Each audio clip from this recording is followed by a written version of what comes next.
Multi-award winning entrepreneur, business consultant and mentor. I've been in business now the last 14 years, starting, growing, scaling and developing multiple businesses. I've sold many businesses also. I spend the majority of my time now mentoring, helping people do the same, start, grow, scale and develop their business. So I just dropped my app, www.ChisoLifts.com. Online personal training. You got custom meal plans, custom training plans. With the training plans, you got a video showing you how to do all your exercises. You can log in your sets, your reps, the weights you use, and literally every month I changed up your plan. In the description, you got a code BESTU20 at the moment. You can use that to get a 20% discount for life. New episode. We got my boy, Mr. B Self-Made Byron, serial entrepreneur, a different level kind of hustler. He's got a new book coming out as well this week on the 23rd. Go get that. And yeah. Stay tuned. See how when we start with indirects. every time there's an indirect. It's alright. Party at the Rosewood, I was someone's +1. Yeah, no, I didn't say it, I just said, you know. Yeah. Parties at the Rosewood, it's, you know, it's how it goes down. Someone's +1. You get me? Don't forget my invite, you know. That was a good party, though. Yeah? Yeah, it was a good party. Yeah, it was good. It was a good party. It was nice. It was nice. But he's had better parties. He's had better? Yeah. The one 2 years ago, the one he had at Annabelle's. Yeah. Rosewood, it was alright, but it felt like everyone was more just watchy this time. There was no vibe, Yeah. While at Annabelle's, the party at Annabelle's, everyone was just drinking, merry, At Rosewood, I didn't even want to drink. I had one drink. Why? It's just like, you know what it is? You heard what happened in it after, yeah. I could just feel it in the air. Really? Yeah. Just for the people that's there? Yeah. I could just feel it in the air. It's like the air just changed. All of a sudden I was just like, something's a bit off. So I just stood back. I was just watching all night. And I remember like, my boy was watching Sway Lee. And I looked at him and I said, you've clocked what I've clocked? He goes, yeah. And even like Sway Lee as well, just kind of stayed away from where all the other celebs were. So like one table had like Migos, Future, Meek, everyone was all squashed up. All the girls who like fans of them was trying to squeeze up on each other, while the rest of us just kind of stood far at the back just looking. Well, what was that pivot? What was the thing that actually made you be like, okay, let me just sit back and watch? You know what it is, yeah? So normally when there's parties at Rosewood, it's normally who's close to either Drake or close to his entourage.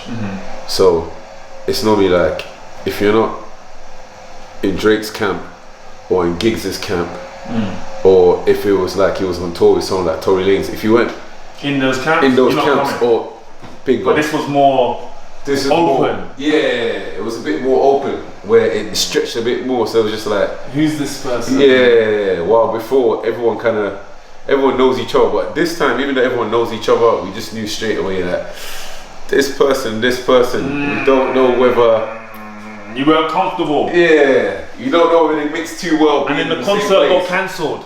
We don't know why though. Like even the weekend, I went wireless. Oh, you went, yeah? Yeah, but I was only there for an hour both days, so in and out. It's more for the younger crowd now. But you know what it is? The audience look different. Yeah. It's really, the crowd's really gentrified now. But it's good to see that the young UK acts are getting shown up. Yeah, it's probably good to see, because you saw people like Tion Wayne, Central C. Yeah. Like when they came out, the audience was hype. I was like, yeah, it's good to see. Like now it shows you that they could do stuff like wireless and literally have the whole lineup could be UK if they wanted to. Yeah. It's strong enough. Yeah, strong enough. Yeah. And it's about time. Yeah, I feel that. It's about time. Yeah. Because like even me, that I went to see some of the Americans, when I'm hitting the UK guys, I'm like, right, it's hyping me proper. And I'm not in their age group. You know what I mean? But I was literally only there for like an hour. It was just VIP, yeah? VIP, yeah? I don't know what you're talking about. Yeah. You know what it is? I didn't mean to go, but what just it's not. yourself in Crystal Palace, yeah? Bro, it's 15 minutes from my house. Yeah, we give you a slight pass. Meet got cancelled, so I was like, you know what? You gotta go. Yeah. That's because I knew I had a pass, but I was just like, nah, I can't be bothered. Yeah, that top card, yeah. Then the moment I saw the message, Meek got cancelled, I was like, oh, yeah, here we go. Literally, I went on Sunday, I watched Meek. After watching Meek, I was out. Like, literally, it was like, yeah, I got things to do. Performance like? It was alright, but the crowd wasn't really for Meek. I think Meek was more our age group. So I think. But they knew, I heard them sing along, they knew. Along to some of the tunes, but I think what's happened is our crowd has booked for Brixton and Birmingham. Yeah. They were waiting. They were waiting patiently. They were like, you know, we could afford and it was cheaper. Yeah, we could afford to miss wireless. And just go direct, knowing that even with Meek coming out, he's probably gonna bring out a couple people. And there's gonna be warm-up acts as well. So there was that to factor. So I literally went there for an hour. Then I went back to the Rosewood. Had to meet, of course you did. No, you know what it is? Go on, who's gonna meet? Not to meet Sway Lee. Oh yeah, of course you did. Lakey. You know? Talk to me at Dubai. Yeah, how's business in Dubai, man? I'm loving it, man. He ran away from us. This guy wants to be dark skinned all year. Like, that's his plan. Chocolate. He wants to join DSS. Dubai's a good life, man. It's just a different lifestyle. It suits my lifestyle. And it's got so many benefits. Health benefits, sun, tax benefits. You know it's how he started that one. I was waiting for him. It's got a tax benefits. I was waiting for him. But just lifestyle. Just lifestyle in general. Like everything's open. From the mall to restaurants to bars. You know, if you want to order food, everything's open till late. It just accommodates every part of my lifestyle that I need. So I'm like, why am I here? Okay, cool. 2 reasons I'm here: friends and family, and I got a beautiful home. Like, but other than that, I need business. But in business, you can work remote. I can work remotely, luckily. And there's no reason why I can't do things in other territories. We're doing a project in Dubai next May. So we're doing a conference. How many people are you aiming for? 60. Okay. It's So more intimate. Intimate, small conference, personal development. It's going to be great. So tell everyone your niche and how you got into it and how you started off. I don't know if I got a niche. So my name's he's a multi-award winning entrepreneur, business consultant and mentor. I've been in business now the last 14 years, starting, growing, scaling and developing multiple businesses. I've sold many businesses also. I spend the majority of my time now mentoring, helping people do the same, start, grow, scale and develop their business. I've got 2 books. They're not here for me to show you, but I'll show you later. I got one of them. You got one, yeah? So Self-Made, which is a business book, and also the Business Survival Kit, which is out next week Thursday. So make sure you guys grab that. That's with Penguin. So we've got the top 2 publishers in the world publishing our books. And I've got a construction recruitment company which I co-founded. Turned 6.2 at its peak. There's too many things for me to talk about, so it just depends on where you want to go with it. Let's start off with, what was your first business? Okay, so my first hustle, I always had a flair for entrepreneurship, right? So when I was in school, I was buying and selling sweets. In college, it was CDs and clothes. What school did you go to? Edgeware School, North London. They renamed it because of an incident, let's say. So it's now called the London Academy. So you grew up in North? Grew up in North. I grew up in one of Europe's largest council estates. It's called Grand Park Estate. Flex got daps and all of that from there. GP, they call it. I know GP from there. So Flex got daps in direct videos. He's from GP. One of my naughty mates who everyone you know will be of that nature. Literally from GP as well. Just like it's notorious still. It's notorious. So I grew up there. Went to college in South London. So my mum moved me in the bid to get out of that environment. And I always say, we went from the frying pan to the fire. So I went from Northwest to New Addington. So I don't know if you know New Addington. You know New Addington. It's just like in those days it was probably racist. Yeah, you couldn't go to certain places. Yeah. Like there was a pub, you can't go in there. Yeah. You know what I mean? So I went it wasn't as bad, Yeah. but it was still bad. Went to a local college, John Ruskin. Okay. So you may know John Ruskin. Yeah, I know John Ruskin. Then I went to Greenwich University, studied business economics. Okay. Started to I failed my GCSEs. Right. Failed my GCSEs, Yeah. but then started to understand a bit more how I learn as an individual, started to excel a little bit. Yeah. I was awarded Best Learner Award, the first person to get this award, because it was given to me in the House of Commons. Yeah. So I started to learn, excel, and then I was always hustling. Then I was buying and selling cars, salvage cars, repairing it, selling it, because I thought, yeah, it's cool. Then they started changing some laws. It was like, made it more difficult. Yeah. And then the auction house started changing how they were operating. It was like a nightmare. Anyway, I was obsessed with property, right? As everyone kind of is, for no apparent reason, right? So Homes Under the Hammer was my show. Every morning. This is pre-Sky Plus days. You couldn't press pause. So I was just like writing down VHS. Yeah, I was just writing down the auction house details and like the person's name.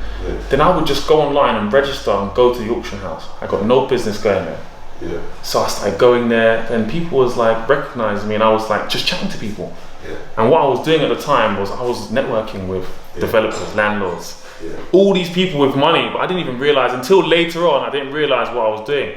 I was just going there just to see what they were doing, and I was like, oh, hey, I see you just bought lot number 31 on Johnson Road. Yeah, if you did the kitchen and the bathroom, you're going to be able to make about 70 grand. And they're looking at me like, who's this young kid?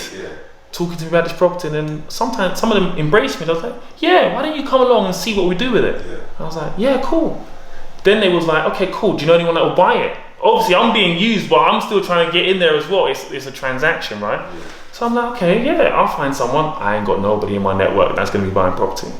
What am I going to do? So I was like, okay, what do I do? So I started hanging out in all the top hotels, Hilton, Waldorf, Lanesborough. As a student, I must add, my oversized jacket, oversized suit, big chunky laptop. My mind still, even though I've got some money. You know the suits that you remember when LeBron and Carmelo and that the big ones, the oversized. Don't know about no fashion, no style. So then I would just go there, and I would just listen. I was profiling, literally profiling, and I was like, okay, this guy looks like he's got money. I'm looking at watches. I'm like starting to understand, like, okay, yeah, this guy. So I'll just talk to him. Oh, I hope you don't mind me interrupting. I heard you talking about this or that. Would you be interested in the property? And 9 times out of 10, they'll be like, So then I had to change my approach a little bit, because I'll be like, oh, I work with my uncle, because it's like, who's this young kid trying to sell me property? So I'll be like, look, get a 20% discount, 5% discount, whatever. So I started making money. In university, making money. Then from there, if I fast forward a little bit, I was brokering property deals, making a lot of money. Bought my first property at the age of 21. Oh wow, early. Yeah, bought my first property at 21 in Mitcham. And I always say, so for any conveyancing officers out there, anyone that deals in that department, you guys spoiled my stats. I should have bought my first property at 20, but it was 21. You know, the conveyancing process is so long for no reason. Anyway, it was 21. I bought my first property. I was then doing very well in like brokering property deals. From there, I then got an opportunity to invest into an estate agency in Purley. And like early 20s still. And then it was like, okay, do you want to do this? And of course, what am I going to say? I'm fucking obsessed with property. Like, of course, cool. Well, here's my money. That business failed. And I always say it fell for 2 main reasons. Number one, I wasn't skilled enough or knowledgeable enough to qualify my purchase. And then the credit crunch. Credit crunch came in, all lending shut down overnight. So that's 2008. 2008. So it wasn't even like, now with the pandemic, nothing's really happened. We're still getting properties over the line. But back then, everything shut down. Lost my money, everything. All I had was start again. All I had was a great credit score and a Capital One Platinum credit card and loads of experience knowledge, which to be honest is priceless. And then I started my first business, which was a property services business, which was, we did like EPCs, floor plans, photography, periodic inspection, gas certificate, everything you needed to sell or rent your property. I grew that business, sold that business. Yeah. I had a 2-year non-compete, wasn't allowed in the industry. After that, I was like, I tried loads of different things. I was like, okay, my non-compete's over. This is an easy game. Went back in it, sold it again to an estate agency in Streatham. So when you said no 2 years? Yeah, no, there was no non-compete there, but I was done with the industry. I hated it. Yeah, so I was done with the industry. And yeah, sold that business, did loads of things in between, then founded the construction recruitment company. And then you guys see like the cars, got like the chauffeur business. How did the chauffeur business start? Yeah, so the chauffeur business is like we all like nice things, right? Yeah. So for me, it's all about, first of all, owning these luxury things and doing luxury things without you having to spend the money on it. Yeah. So whether that be, I want to be able to go to the showroom and buy any car I want, and it's not a liability. Yeah. Well, most of the time you buy in a car, it's a liability, right? Yeah. So how can I plug that gap? Well, first of all, I can buy any car I want, and I can rent it out, or I can lease it out, or I can provide weddings. But for me, I didn't want to really do like the hire car game, because stress. My tolerance for stress now is low. Like, not my tolerance, but I don't want to be stressed. So by me giving you the keys to the Lamb, I don't want the stress. I would rather just have my driver take you where you need to go, bring my cars back, no problem. So I make less money doing that, but stress free. And even if you just do the maths, simple maths, let's just say you buy a Range Rover Sport, because I had just Range Rovers at one point, right? So you buy a Range Rover Sport, let's say you buy it at 60k, put your deposit down 20%. For the sake of maths, let's say your monthly cost is about £1,500, worst case, right? Approximately, depending on the rate you get, whatever. Whoever wants to be in the comments and start doing the maths. Well, let's just say it's about £1,500 at worst, right? Subject to, that's at worst. At worst, Let's break this down for weddings, right? What's that? SVR, whatever you want. Range Rover Sport in white, because we're just targeting a niche, weddings. Because we just want to be niche. We don't want the cars out too often, so you still get to enjoy it. So now it only works weekends. So the cars only work on a Saturday and Sunday, because that's when people get married, right? Friday, Saturday, Sunday. How much are you going to charge for 3-4 hours for a wedding? £500? Let's do the maths. So each weekend I'm getting £1,500. And I still get to use the car Monday to Friday. And weddings are 4 hours. Before you wake up, the car's back. So that's what I want to do. I want to like have lifestyle businesses. So now it's like chauffeur cars mainly for weddings. But then it will be the same when I'm ready to get into like the private charter industry, the yacht industry, whatever it will be, right? It's the same principles at the end of the day. So that was why I decided I wanted to get into that. And then the guy that I bought one of my cars from originally, he had like loads of cars. It was a Overfinch. So I wanted to convince this guy, like, this will be a project that'll be great. You've got the assets, I haven't got to buy the assets. And it was just long. So I just said, you know what, I'm gonna do what I always do. Let me demonstrate that it works.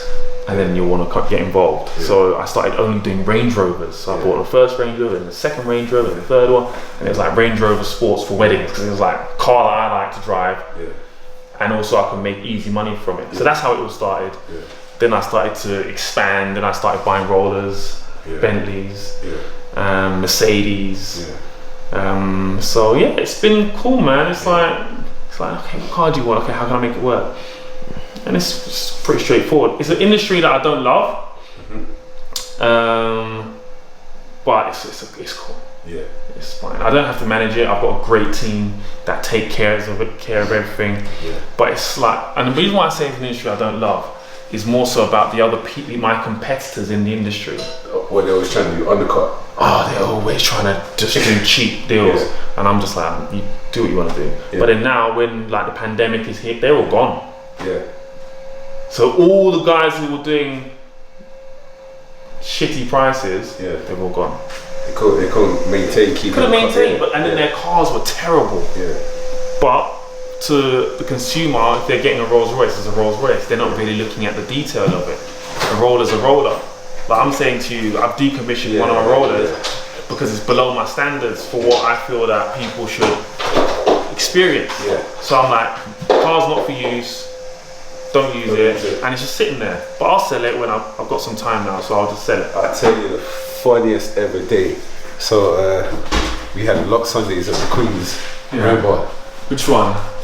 when we had a lot of Sundays in McQueen's, and you were coming back from I think like an award show or something. Oh yeah. I stopped by. Yeah, he stopped by. So he stopped by to talk to me and Marv, and some girls outside. I was like, oh, what she say? Something cheeky like, oh, nice car. Where did you rent it from? Yeah, did you rent it? Me and Marv started laughing. I was like, right. So you see a black guy in a car, and instantly the first thing that came to mind was rental. And I was just like, you don't even know what he does. Yeah. That day was just too funny because the way she said it confidently, like, just comfortably, like it was nothing. Yeah. But she's young as well, though, so maybe she don't know any better. I found that, well, why is that the default? Yeah. You know what I mean? Like these times, not realizing that there's people who make real money that are not artists, musicians, or actors. Like there's people out there that are doing a lot of things just on the low. Yeah. You know what I mean? Legitimately, just like you said, you started property, the car rental business. You know what I mean? Where you've got like Michael, for instance, who dabbled in that, and with the flights. Yeah. 100%. So there's a lot of things that a lot of people are doing that people just won't know because they've never thought about. Yeah. So with the cars from you moving to Dubai, what are you gonna do on that side? You gonna do the same thing over there, or? Do you know what? I'm still not sure, right? So the first thing we're doing is a conference. We're doing a conference next year. We did one a couple of years ago here in the UK. So it's going to be a personal development conference, but that's just a one-off event. We've got a book launch there as well in November. Shout out to the Five, my people at the Five, for always showing love. And then I'm not sure, but there are some projects that I want to do. But I'm not sure if I'm going to do them yet. But I can work remotely. Like my only time commitment is mentoring right now, right? So I mentor 6 days a month. Pretty much. First every Monday and the first Saturday of each month that I mentor people who want to start, grow, and scale their business. And then I have like a mid-month session on and off. So other than that, all my other projects don't require me. I have an accountancy firm. I've got so many different things. Like they don't need me. How about the public speaking engagements? See, public speaking is not really my thing. It's more Mrs. C, right? So she speaks around the world internationally about personal development and also about personal branding, right? That's her main topic, personal branding. But it's not really for me. Whilst I do it, I'm going to be at the Black Business Show and stuff like that this year. It's not like my passion. I don't really like doing it. It's like if they say, Byron, we want you to talk, and here's a check to make you feel nice about it. I'm like, okay, cool, let's do something. But other than that, like I can inspire my people in a different way. I can give information in a different way, which I try and do on my socials and by giving various free workshops and stuff like that. I always say I live to inspire, but like talking, public speaking is not really like, it's no real desire. Whilst I'm good at it, I've got a great story. I'm good at it. Whilst I do it, I've got some great stories that I can share, and like, it's not really like my thing. Say from GP to from GP, it's crazy, man. It's crazy. And I took Mrs. C there, and it's different. It's like it's not the same. It looks a bit nicer. There's some new builds. So she's been hearing about it. I've been down there like twice when I was younger, and one time Daps came back. So he was like, "Here, meet me down the GP." I was like, "Alright, cool." Then I came down there and I was like, "Ghetto. Where am I? Why am I here?" The ghetto. It's jokes because I know so much people who came from there and have moved out and are doing well for themselves. I'm like, when they put that statement, the roads that grew from the concrete. It's like a lot of stories from that area. 100%. It's good to see though, man. It's proper good to see that people that have just come there and put their head and just found a way out. Definitely. A lot of people I know from there were either dead or in jail or doing very successful. That's the reality. That's the reality, You know what I mean? There's no medium. There's no middle ground. It's either you're really successful but dead or in jail. That's crazy, but it's mad though. You're like now living in the exact opposite area. Opposite. Yeah. Right down the other end, Yeah. literally. Yeah. You know, in the burbs. We ain't got no neighbours here. We ain't got no. It's just nice. It's peace. You know how funny it is, yeah? This is like 15 minutes from here, but when you're driving down, you get to a point you start seeing blue buses. Yeah, and I know those buses don't use Oyster. I can't even say I know too much. Let me not talk about it. He can't remember the last time he been on a bus. But yeah, nice. When was the last time you been on a bus? Well, why? What? I said, but why? I don't remember. 10 years maybe? I don't know. I did once. I was going from my friend's house to the Arsenal game, and he was like, let's just jump on the bus. That has to be 10 plus years ago. For real? Yeah. I think the last time I was on a bus was early 2017. Yeah. From what I can remember. When my nephew showed me that you could charge your phone on the bus, I was like, what? I was baffled. I was like, huh? He was like, yeah, there's charger. I was like, whoa. No way. I was like, technology, boy, things have advanced. You never realise that. You just don't, you know what I mean? Time flies, and because I'm so used to driving everywhere, I don't even. Everything's just driving, jumping in a taxi. Like, one of the things I say in Dubai is I love not driving. So when I come back, I feel like I'm suffering. It's like, but I can have a driver. But here, I've got drivers. But it's like, everything's so far. In Dubai, everything's 15 minutes away, and that's far. We feel like that's far. Well, you know the only thing about Dubai, if you miss that turn, all the shit's over. You're going right round, back again. Yeah. Don't miss a turning out there, boy. Because I like how big their roads are, but it's just like you could tell that it's like motorway. Yeah, everything's a motorway. Yeah. Like no one thought about. Yeah. The lefts and rights. It was just like everything's still quite close. Like here. All right, we want to go central. What's it gonna take us from yours? Hour. Yeah. Then parking. It's just long. Everything's 15 minutes away in Dubai. That's what I love. It's like everything's close. So when I'm back here, I start getting taxis again. I'm like, can't go, just get a taxi. You know. So anyway, modern day problems. Yeah. You can tell he can't wait to go back, boy. Nah, I'm here for 8 weeks. I'm here for 8 weeks. You saying that long time? Then I'm back out there. I'm staying for the show. I'm staying for the Free Shots show. Yeah. And then I'm staying for. Then I'm going back out. Then I'm back for the Whiz Kid. Yeah. At the O2, and then that's it. I'm not coming back. See you again next summer. Why? That's it. I'm done. And if it's someone's birthday, I'll just quickly come back. Weekend, and that's it. Yeah. In and out. Got no desire to be here anymore, because I think and as well, the pandemic showed us a different way of life. Yeah. I've been working remotely for years anyway, so it was no change to me. I'll tell you, this guy's post is killing me. Like, you know, like we're out here in lockdown here. Also, like getting up to train. This guy's by the beach on his laptop. I'm there, like I'm looking at my soul. Kissing my teeth. Come out there, you know, as well. Fitness is big out there. Yeah. Events is big out there. Yeah. Your event ain't getting cancelled out there. Yeah. It's a different way of life. Yeah. Remember, it's almost like a tourist venue that from all around the world. Yeah. So, and everyone cares about health and fitness. No, I know a few people. Like one of my boys, he's a banker, but he picked up PT part time as well. So in the mornings before work, he trains a couple people. Yeah. In the evenings after work, he trains a couple people. And the weekend mornings, and he's like, mate, I'm just getting extra cash. Yeah. Just like that. He was like, the reason why that started was he's just there training himself, and people are just like, oh, can you train me? Can you train me? Yeah, everyone wants to. And he was just like, yeah. He just picked up. It'll be good money, and the networks as well is great. Yeah. I always say in the UK, I've met lots of millionaires and around my time, but I've never met billionaires. In Dubai, I was meeting billionaires, having dinner with billionaires. Yeah. It was like different conversation. Yeah. Apparently, I'm more quiet. Apparently, that's an observation from Mrs. C. Yeah. She says I just listen.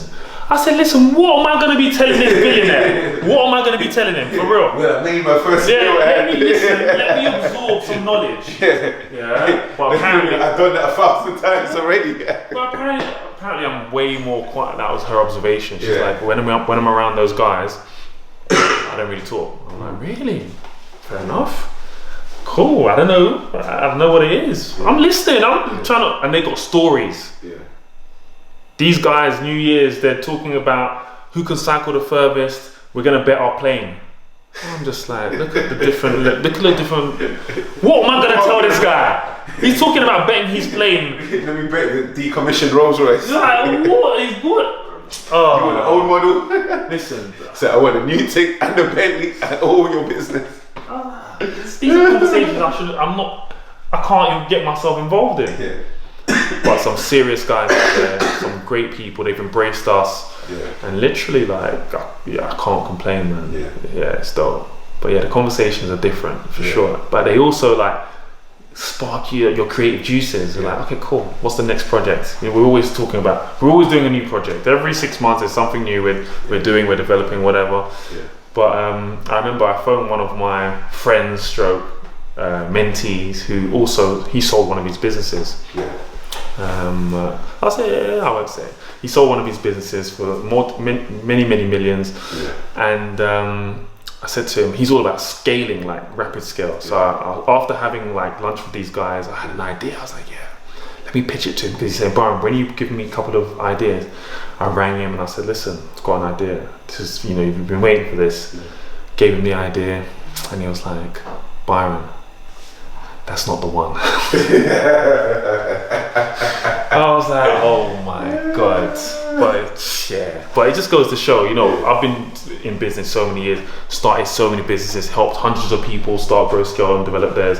Yeah. But sometimes when you speak to the person that's still doing better than you and you give them the idea, they're like, no. But his reasons were that it wasn't sustainable. It was COVID related, Yeah. and it was unclear about how sustainable it was because it was like things are changing daily. Yeah. So it was just interesting. But yeah, Dubai's great, man. I'm gonna convince everybody to just come out there. Yeah, you've convinced Michael. Mike's coming out. Yeah, Michael's coming I out. was like, bro, listen. Do you know what the funny thing is? We spoke about going to Dubai or traveling or living somewhere else years ago. Yeah. And then it's like now it's happening. Like Yeah. I've got my residency, I've got my bank account, everything's set up over there. And he's now coming out next month or end of this month, I think, or next month, one or two. I think it's end of this month. Yeah. Because he was waiting, find a bit of the house. Yeah. Yeah. Yeah. I wasn't sure what the world knew, you see. That's why I said that. But now he said it. It's all right. Just said it. Yeah. Just said it. Just So yeah, it's coming out at the end of the month. Yeah. And yeah, it's happening.